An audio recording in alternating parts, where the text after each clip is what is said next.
All right, y'all. So this is a really tough situation.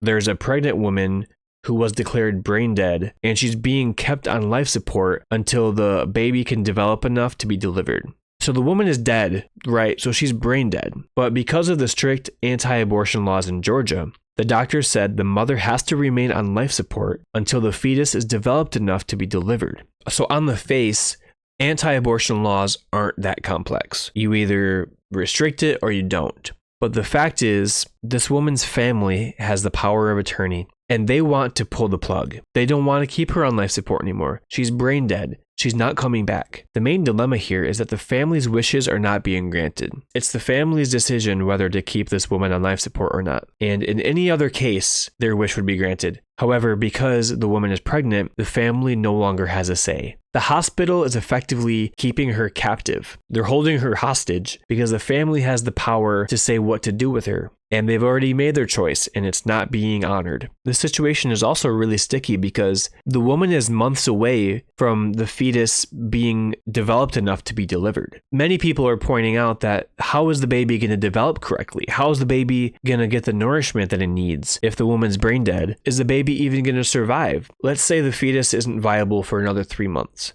Let's say 2 months from now, the fetus dies. That's 2 months of medical expenses that's being forced upon this family. That's 2 months of this woman's body being held hostage by the government, effectively. So taking a step back, obviously as a left-wing progressive, I support a woman's right to choose. I think people should have the right to an abortion, just like we had for 4 or 5 decades in this country. So by extension, I disagree with Georgia's anti-abortion laws that are keeping this woman's body hostage. And to make matters worse, the hospital, which is Emory University's hospital, has not made public what is being done to ensure that the fetus continues to develop. That's been a huge question, is why keep this woman on life support if the fetus can't develop on its own, right? Like, it needs nourishment. It needs to be fed. If that's not going to be done, then why keep it going? Georgia has some of the more extreme abortion laws. Abortions are not allowed in Georgia after cardiac activity has been detected, which for some people can be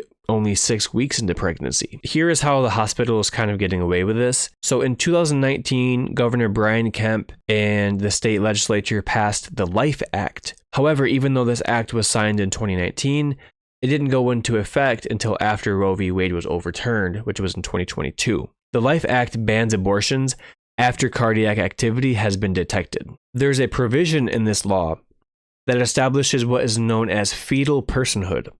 So fetal personhood is the idea that embryos and fetuses are people and have legal rights.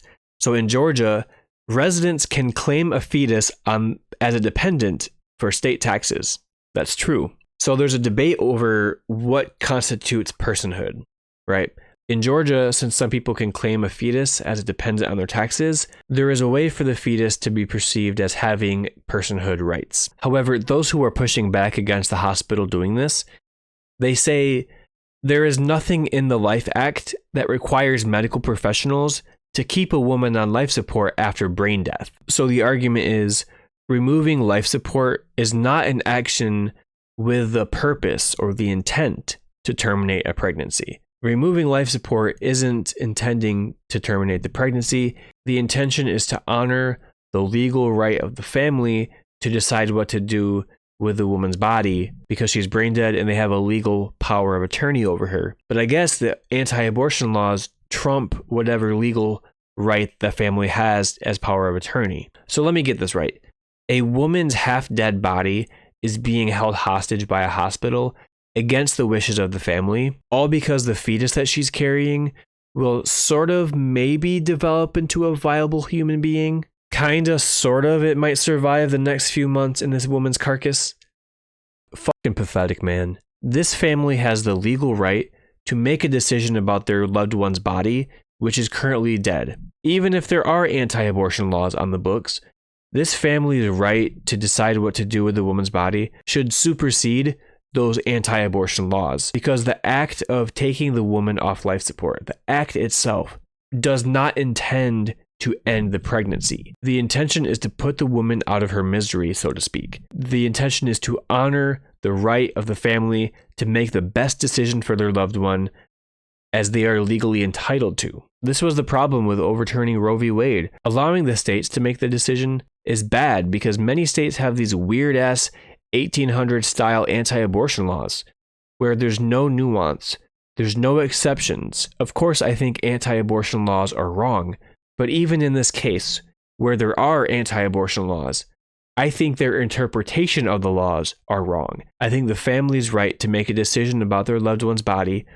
should matter. It should count whether the woman is pregnant or not pregnant. If a 30-year-old woman is brain dead and her family is like, yeah, if she has no chance of coming back, yeah, take her off life support. What are you talking about? That should apply to everyone. That should apply in all cases. Thanks for listening. Let me know in the comments what you guys think about this. It's a really difficult situation, and yeah, I'm open to hearing other people's perspectives. Yeah, just drop them in the comments and like and subscribe and all that shit. So yeah, peace.